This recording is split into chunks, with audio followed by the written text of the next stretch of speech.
मित्रों, विनोद शिला का अभिवादन स्वीकार करिए। आज फिर पुस्तक चर्चा में आपके समक्ष एक पुस्तक लेकर उपस्थित हूँ। पुस्तक है घर में मानवेतर प्राणी, जिसके लघु कविताकार हैं डॉक्टर रूपदेव गुण जी। यह पुस्तक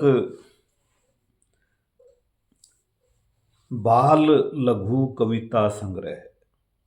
लघु कविता संग्रह एक नई विधा थी और उसमें भी बाल लघु कविता, ये डॉक्टर रूपदेव गुण का एक अनूठा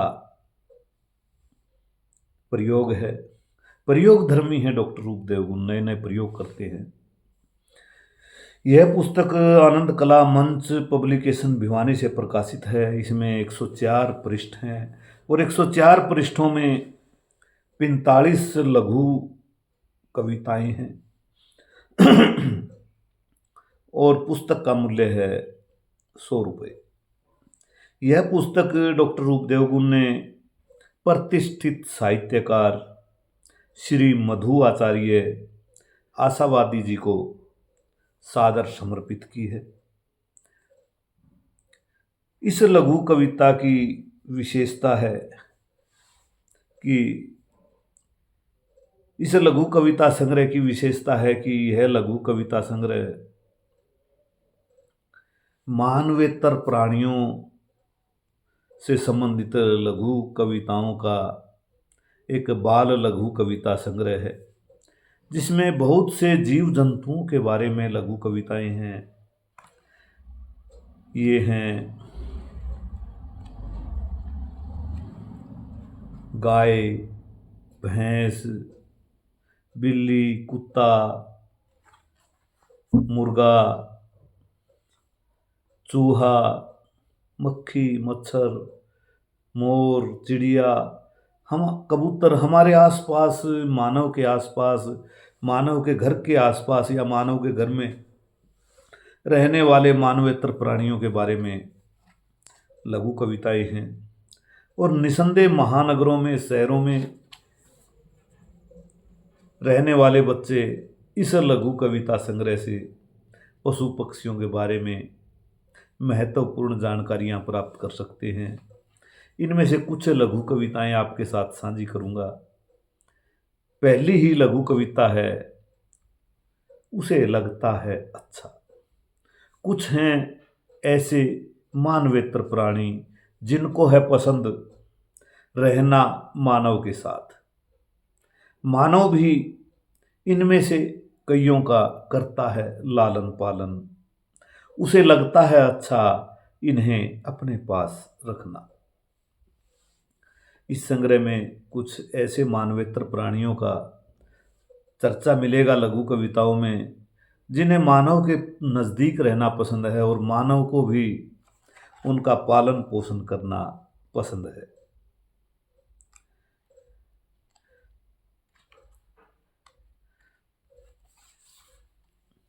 एक लघु कविता है, इसका दूध होता है गाढ़ा। दूसरा पशु है जिसका घर में होता है लालन पालन। गाय के अतिरिक्त दूसरा पशु है ये है। दूसरा पशु है जिसका घर में होता है लालन पालन, वह है भैंस। इसका दूध होता है गाढ़ा, पीने का होता है मजा। दही, मक्खन, पनीर, घी सब होता है स्वादिष्ट। दूध भी देती है ज़्यादा, जिसे दूसरों को बेच मालिक उठाता है फायदा। इस लघु कविता को पढ़ के बच्चे भैंस के बारे में जान सकते हैं कि भैंस का दूध गाय और बकरी के दूध की अपेक्षा गाढ़ा दूध होता है। भैंस ज़्यादा दूध देती है। और भी भैंस से अधिक संबंधित या गाय से संबंधित अनेक रचनाएं हैं, जिनसे पाठक इन लघु कविताओं के माध्यम से इन पशु पक्षियों के बारे में विशेष जानकारियाँ हासिल कर सकता है। एक लघु कविता है,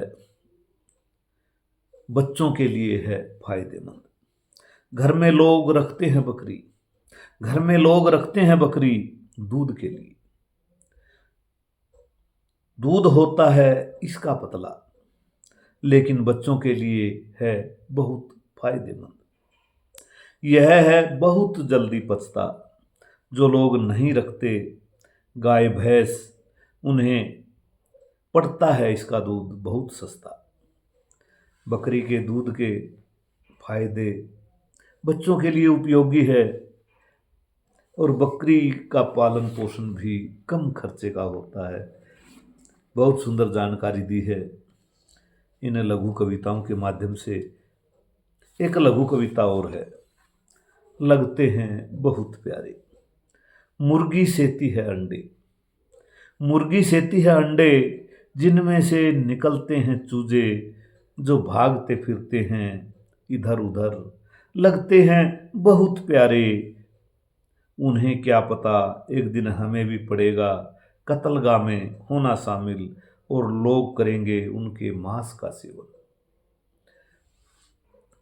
मुर्गी के बारे में, मुर्गी के चूजों के बारे में, अंडों के बारे में, अंडों से बच्चे, मुर्गी अंडों को सेती है तब निकलते हैं, ये सब जानकारियाँ इस लघु कविता के माध्यम से डॉक्टर रूपदेव गुण ने बच्चों को दी है। यह भी जानकारी दी है कि मुर्गियों का लोग मांसाहार करते हैं। अगली रचना है एक, जो आपके साथ साझी करना चाहूँगा। उनकी ऊन है उतारते, कई लोग रखते हैं भेड़ी, उनका करते हैं व्यापार। उनकी ऊन है उतारते और बेचते हैं बहुत महंगे भाव। भेड़ों की करते हैं हजामत, फिर हो जाते हैं उनके बाल बड़े। यह ऊन होती है बहुत काम की, यह ऊन होती है बहुत काम की। इस लघु कविता के माध्यम से भेड़ और भेड़ों के बालों से बनने वाली ऊन, उतरने वाली ऊन के बारे में डॉक्टर साहब ने महत्वपूर्ण जानकारी दी है। बहुत सी लघु कविताएं हैं इसमें, जिनके माध्यम से डॉक्टर साहब ने भेड़ों के बारे में जानकारी दी हैं।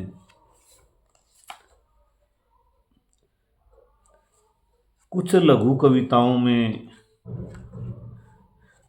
कुत्तों के बारे में बताया गया है। कुछ एक लघु कविताओं में एक सबसे शर्मीले शांति प्रिय पक्षी कबूतर के बारे में बताया गया है।